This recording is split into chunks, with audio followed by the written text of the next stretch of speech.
The IRS is snitching to ICE. Now what? Let's break it down. Hi, I'm Melba Pearson, also known as the Resident Legal Diva, and this is The Breakdown.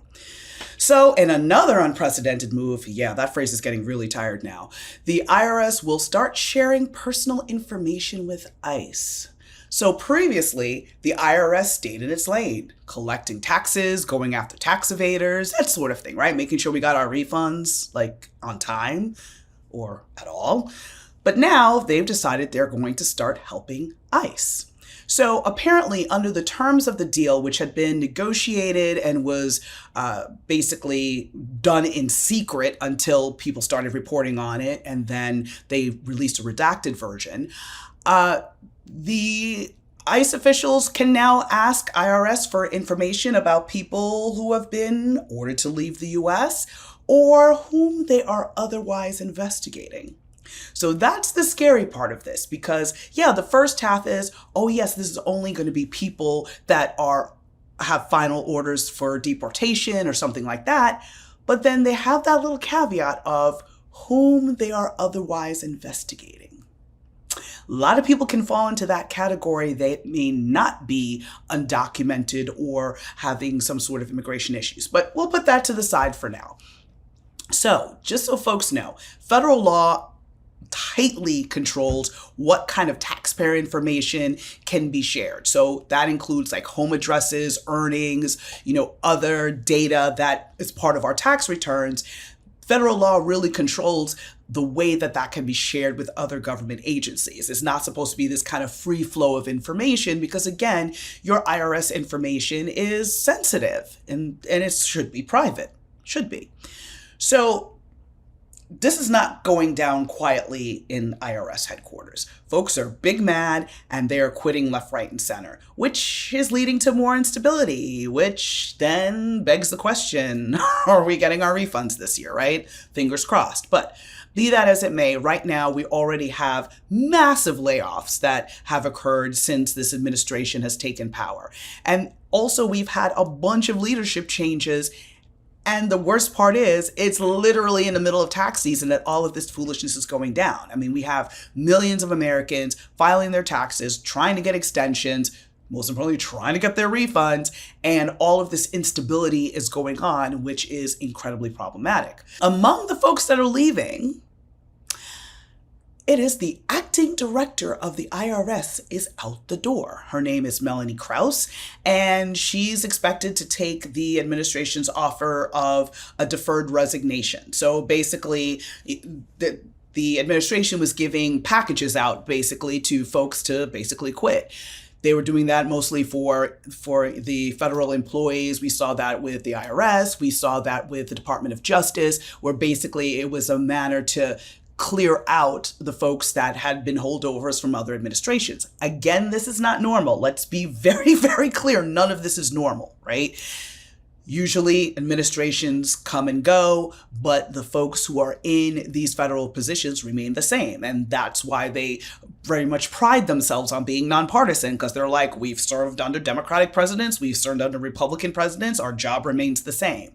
So again, another layer of problematicness, making a new word at this point, with regards to all that's going on. So Melanie Krause, who is the acting leader of the IRS, has only been in the position for 2 months. 2 months. And the last interim director, same thing, mere months, and they were out the door. What's really interesting about her departure is that she was seen as being Doge affiliated, being, super down with Apartheid Ken and his whole mindset of like rip the government apart. But even she felt that this was a bridge too far and had to go. Some of the other folks in leadership that's leaving is the chief financial officer, the chief of staff, the chief privacy officer, and the chief risk officer of the IRS, all out the door because they can't abide by what's happening currently. Right now, we know that the administration, the president, has nominated someone by the name of Billy Long, who's a former Republican congressman with little background in tax. But of course, totally qualified to lead the IRS. No issues there. He's waiting Senate confirmation. We'll see what happens there. But again, there's so many things that are problematic about this. Let's not get that twisted. But here's what's messed up about this particular situation having to do with ICE. Many undocumented workers pay taxes. A lot of people don't realize that. They pay taxes. And so that money goes into our federal programs like Social Security and Medicare and all of that. Like, that's literally money for our coffers. So now, as a result of this cooperation between IRS and ICE, less undocumented people are going to file taxes this year. And that's money that's not going in our collective bank. So one report by the Yale Budget Lab estimates that in 2023, unauthorized immigrant workers paid $66 billion, with a B, $66 billion in federal taxes, with roughly $43 billion of that taking the form of payroll taxes that fund Social Security and other key programs in Medicare. That's a ton of money, y'all. That's a ton of money. So now folks are freaking out and they're not going to file taxes because they're like, I don't want to get deported. I don't want to pop my head, above and then just get whacked. It doesn't make sense. So now the Yale Budget Lab also estimates that the loss from fewer undocumented immigrants paying taxes could amount to, drum roll please, $313 billion, yes, with a B, billion over 10 years. So we're just shooting ourselves in the foot yet again. Why? Because where are we going to make up that money? Where's that money going to come from? Can't get blood from a stone. We're not bringing in more people. If we're deporting people and we're not allowing people to move here, where is that $313 billion over 10 years going to come from? Think how much good that money can do, especially in making sure that Social Security and Medicare are still funded for people like me who hope to retire sometime before we leave this earth. There's that. And the sad part of this is that advocates and attorneys have been telling undocumented folks to comply forever. Hey, just pay your taxes, do the right thing. And, if you end up in court later on, at least you have a track record of you've been doing the right thing. Now those folks are feeling guilty because they're like, man, we've been telling people just comply and it'll be okay.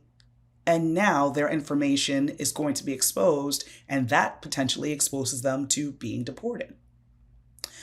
So the scope of this is unclear. We don't know how many undocumented immigrants could be caught up in this partnership. And basically, ICE officials told the IRS that they hope to use the tax information to deport as many as 7 million people. Again, that's income walking right out the door. And then, of course, not to mention who's going to do those jobs. I know there's a whole discussion of like, oh, yes, teenagers and, young people should be doing these jobs. But if they wanted to do those jobs, they'd be doing it now. So seriously, we're going to have a shortage of labor in this country. We're going to end up having a shortage of tax revenue as a result of this. What else could go wrong? Stay tuned. I'm sure I'll be back with more. I'm Melba Pearson, also known as the Resident Legal Diva, and this was The Breakdown. Take care.